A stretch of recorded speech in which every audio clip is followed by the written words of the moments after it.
ನಮಸ್ಕಾರ, ಕರ್ನಾಟಕ ನ್ಯೂಸ್ಗೆ ಸ್ವಾಗತ. ನಾನು ರಫೀಕ್ ಅಹಮದ್. ಜಗಳೂರು ತಾಲೂಕಿನ ಸೊಕ್ಕೆ ಗ್ರಾಮ ಪಂಚಾಯಿತಿಯ ನೂತನ ಅಧ್ಯಕ್ಷರಾಗಿ ಶ್ರೀಮತಿ ಸರೋಜಮ್ಮ ಮಲ್ಲೇಶಪ್ಪರವರು ಅವಿರೋಧವಾಗಿ ಆಯ್ಕೆಯಾಗಿದ್ದಾರೆ ಎಂದು ಚುನಾವಣಾ ಅಧಿಕಾರಿಗಳಾದ ಪ್ರಭುಶಂಕರ್ ಅವರು ಅಧಿಕೃತವಾಗಿ ಘೋಷಣೆ ಮಾಡಿದರು. ಜಗಳೂರು ತಾಲೂಕು ಸೊಕ್ಕೆ ಗ್ರಾಮ ಪಂಚಾಯಿತಿ ಅಧ್ಯಕ್ಷ ಸ್ಥಾನಕ್ಕೆ ಈ ದಿನ ಚುನಾವಣೆ ಪ್ರಕ್ರಿಯೆ ನಡೆಸಲಾಯಿತು. ಇದರಲ್ಲಿ ಅಧ್ಯಕ್ಷ ಸ್ಥಾನಕ್ಕೆ ಸಾಮಾನ್ಯ ವರ್ಗ ಮೀಸಲಾತಿ ಇರೋದ್ರಿಂದ ಈ ದಿನ ಸೊಕ್ಕೆ 1 ಕ್ಷೇತ್ರದ ಶ್ರೀಮತಿ ಸರೋಜಮ್ಮ ಮಲ್ಲಪ್ಪ ಇವರು ಅವಿರೋಧವಾಗಿ ಆಯ್ಕೆಯಾಗಿರುತ್ತಾರೆಂದು ಘೋಷಿಸುತ್ತೇನೆ. ಹಿಂದೆ ನಮ್ಮ ಮೇಡಮ್ ಅವರು ಯಾವ ಥರ ನಡೆಸ್ಕೊಂಡು ಅದೇ ಥರ ನಾವು ಮುಂದೆ ನಡೆಸ್ಕೊಂಡು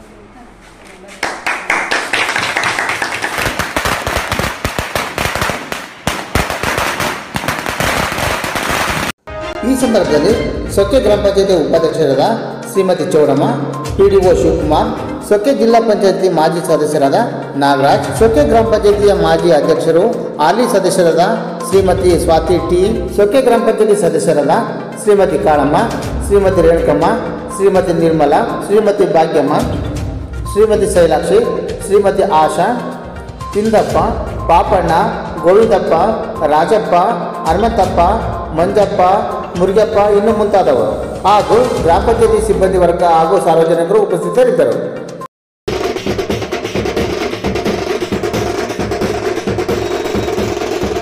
ಜೇನಿನಗೂಡು ನಾವೆಲ್ಲ ಬೇರೆಯಾದರೆ ಜೇನಿಲ್ಲ, ಜೇನಿನಗೂಡು ನಾವೆಲ್ಲ ಬೇರೆಯಾದರೆ ಜೇನಿಲ್ಲ,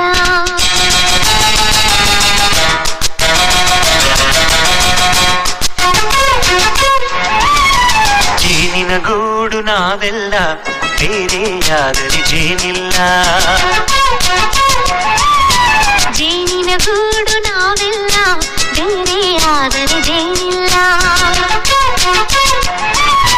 ಮನಗಳು ಸೇರಿದರೆ ತುಂಬಿದ ಮನೆಯಂತೆ, ಮನಗಳು ಸೇರಿದರೆ ತುಂಬಿದ ಮನೆಯಂತೆ, ತುಂಬಿದ ಮನೆಯವರೇ ಹರೆಯಲಿ ನಗುವಿನ ದೊರೆಯಂತೆ, ಜೇನಿನಗೂಡು ನಾವೆಲ್ಲ ಬೇರೆಯಾದರೆ